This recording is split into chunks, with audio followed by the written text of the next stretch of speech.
जय महाराष्ट्र। रविवार दिनांक 22/2025। आजची खरी बातमी आहे पावसाची शक्यता आजपासून सुरू होणार आहे महाराष्ट्रात। प्रत्येक जिल्ह्याला शेतकऱ्याच्या महत्त्वाची आज बातमी आहे। शेतकऱ्यानो, महाराष्ट्रातल्या पुऱ्या शेतकऱ्याला सूचना देणारी माणसं आहेत आम्ही। आमचं गाव फुलकळस, तालुका पूर्णा आहे, जिल्हा परभणी।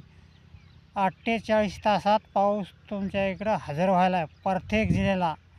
परभणी जिल्हा, नांदेड जिल्हा, हिंगोली, लातूर, उस्मानाबाद, संभाजीनगर, नागपूर, पुणे, मुंबई, रायगड, समजा जिल्ह्यानं महाराष्ट्रातल्या 48 तासात पाऊस हजर व्हायला। जय हिंद, जय महाराष्ट्र।